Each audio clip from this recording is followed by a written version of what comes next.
pentingnya Undang-Undang Nomor 28 Tahun 2014 tentang Hak Cipta. 1. Hak cipta merupakan kekayaan intelektual yang mempunyai peran untuk pembangunan bangsa. 2. Perlunya peningkatan perlindungan dan jaminan kepastian hukum bagi pencipta, pemegang hak cipta, dan pemilik hak terkait atas perkembangan ilmu pengetahuan, teknologi, seni, dan sastra. 3. Diperlukan implementasi dalam hukum nasional atas hukum internasional di bidang hak cipta. 4. Sebagai pengganti Undang-Undang Nomor 19 Tahun 2002 yang sudah kurang relevan.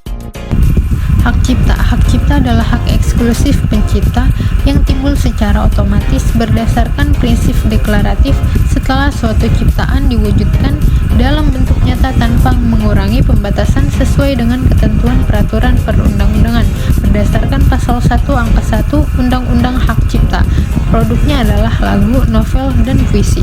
Hak terkait. Hak terkait adalah hak yang berkaitan dengan hak cipta yang merupakan hak eksklusif bagi pelaku pertunjukan, produser fonogram, atau lembaga penyiaran berdasarkan pasal 1 angka 5 Undang-Undang Hak Cipta. Produknya adalah karya pertunjukan, karya rekaman, atau karya siaran. Hak moral. Hak moral dalam pasal 5 Undang-Undang Hak Cipta merupakan hak yang melekat secara abadi pada diri pencipta untuk A. Tetap mencantumkan atau tidak mencantumkan namanya pada salinan sehubungan dengan pemakaian ciptaannya untuk umum. B. Menggunakan nama aslinya atau samarannya. C. Mengubah ciptaannya sesuai dengan kepatutan dalam masyarakat. D. Mengubah judul dan anak judul ciptaan. Dan E. Mempertahankan haknya dalam hal terjadi distorsi ciptaan, mutilasi ciptaan, modifikasi ciptaan, atau hal yang bersifat merugikan kehormatan diri atau reputasinya. Poinnya adalah hak moral tidak dapat dialihkan selama pencipta masih hidup. Yang kedua, pengalihan pelaksanaan hak moral dinyatakan secara tertulis.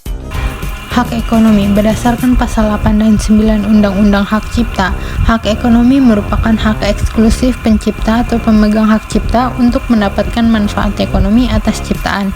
Pencipta atau pemegang hak cipta memiliki hak ekonomi untuk melakukan A. Penerbitan ciptaan, B. Penggandaan ciptaan dalam segala bentuknya, C. Penerjemahan ciptaan, D. Pengadaptasian, pengaransemenan, atau pentransformasian ciptaan, E. Pendistribusian ciptaan atau salinannya. F. Pertunjukan ciptaan, G. Pengumuman ciptaan, H. Komunikasi ciptaan, I. Penyewaan ciptaan. Poinnya, pertama, setiap orang yang melaksanakan hak ekonomi wajib mendapatkan izin pencipta atau pemegang hak cipta. 2. Dilarang melakukan penggandaan dan atau penggunaan secara komersial ciptaan tanpa izin pencipta atau pemegang hak cipta. Kemudian pencipta diatur pada pasal 31 sampai pasal 37 Undang-Undang Hak Cipta. Pencipta adalah seorang atau beberapa orang yang secara sendiri-sendiri atau bersama-sama menghasilkan suatu ciptaan yang bersifat khas dan pribadi. Hal ini diatur pada pasal 1 angka 2 Undang-Undang Hak Cipta.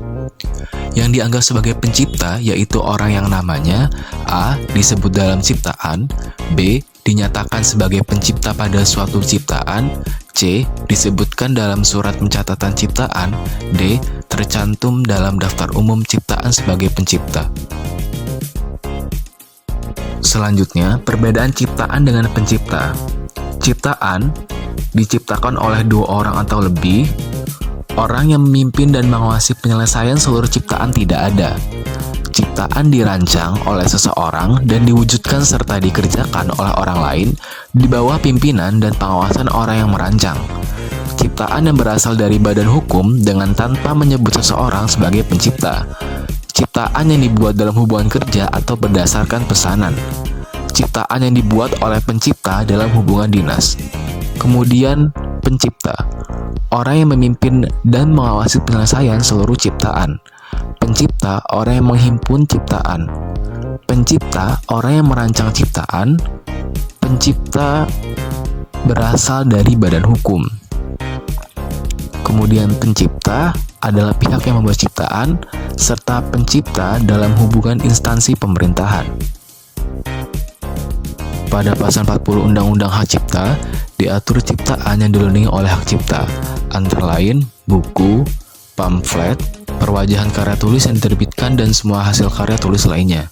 Kemudian ceramah, kuliah, pidato, dan ciptaan sejenis lainnya. Lalu ada alat peraga yang dibuat untuk kepentingan pendidikan dan ilmu pengetahuan. ada lagu atau musik dengan tanpa teks, drama musikal, tari, koreografi, pewayangan, pantomim. Dilanjutkan ada karya seni rupa dalam segala bentuk seperti lukisan, gambar, ukiran, kaligrafi, seni pahat, patung atau kolase.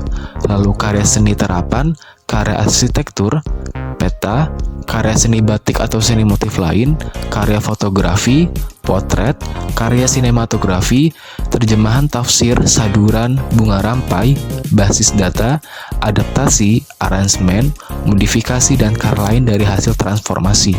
Dilanjutkan ada terjemahan, adaptasi, aransemen, transformasi, atau modifikasi ekspresi budaya tradisional. Adapun pencatatan ciptaan dan produk hak terkait dalam pasal 64 sampai 73 Undang-Undang Hak Cipta.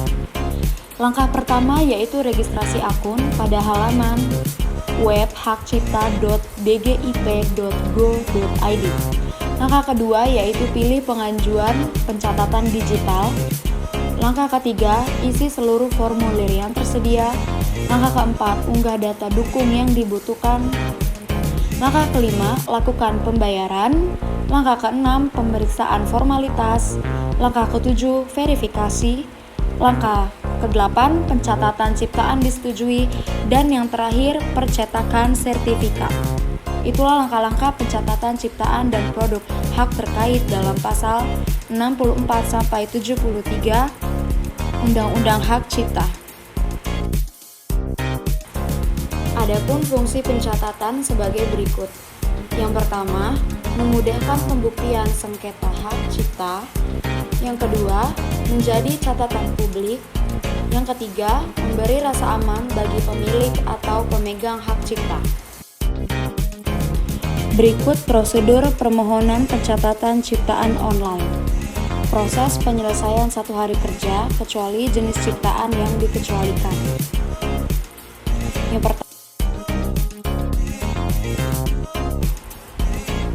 adapun hapusnya kekuatan hukum pencatatan ciptaan dan produk hak terkait dalam pasal 74 sampai 75 Undang-Undang Hak Cipta.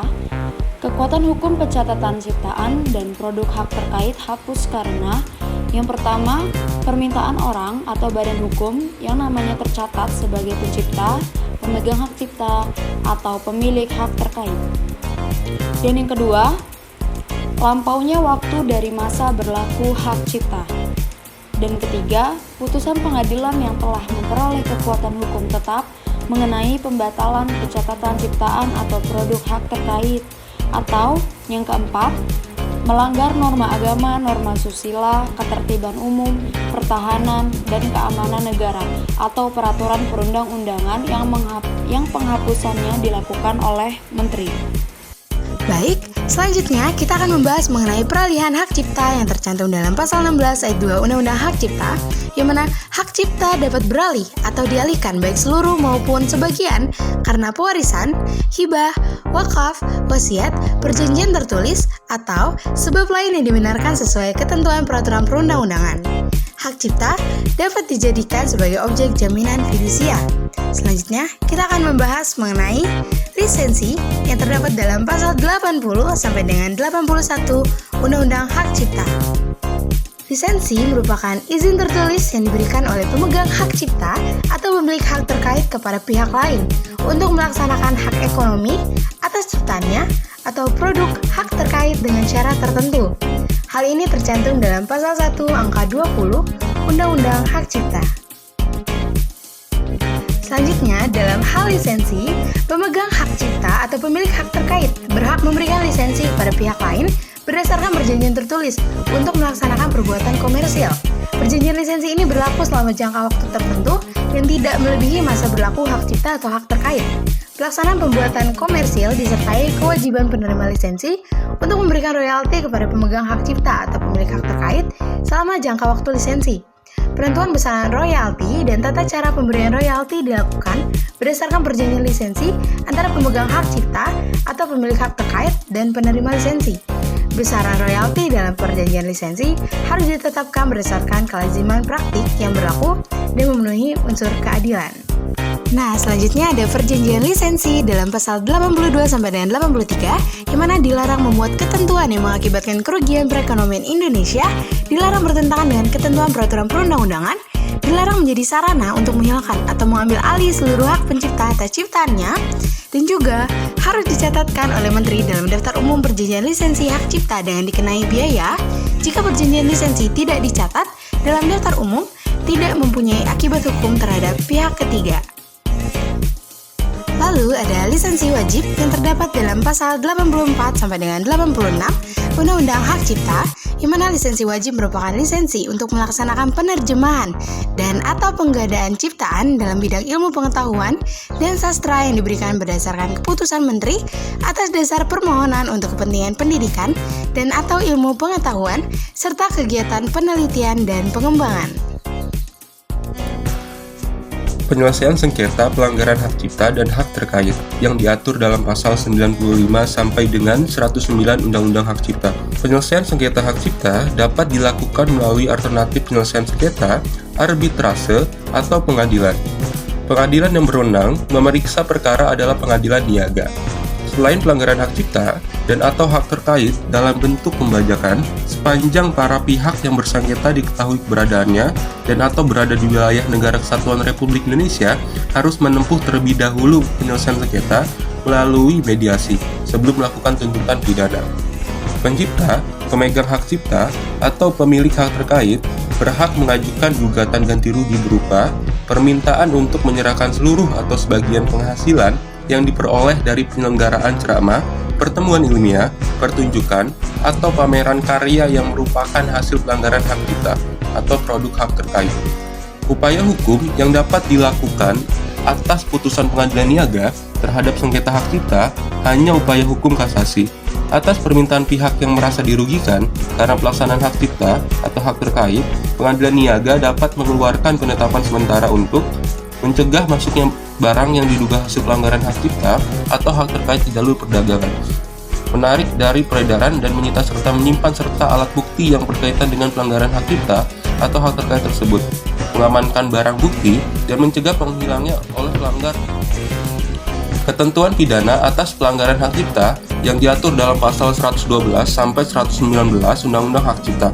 Yang pertama, setiap orang yang dengan tanpa hak melakukan perbuatan, menghilangkan, mengubah, atau merusak untuk penggunaan secara komersial dipidana dengan pidana penjara paling lama 2 tahun dan atau pidana denda paling banyak 300 juta rupiah. 2. Setiap orang yang mengelola tempat perdagangan dalam segala bentuknya yang dengan sengaja dan mengetahui membiarkan penjualan dan atau pengadaan barang hasil pelanggaran hak cipta dan atau hak terkait di tempat perdagangan yang dikelolanya dipidana dengan pidana denda paling banyak 100 juta rupiah.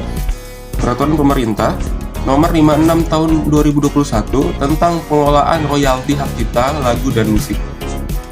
Di sini, pengelolaan royalti dilakukan oleh LMKN atau Lembaga Manajemen Kolektif Nasional berdasarkan data yang terintegrasi dalam pusat data lagu dan atau musik. Penarikan royalti dilakukan oleh LMKN untuk pencipta, pemegang hak cipta, dan pemilik hak terkait yang telah menjadi anggota maupun belum menjadi anggota suatu LMK atau Lembaga Manajemen Kolektif.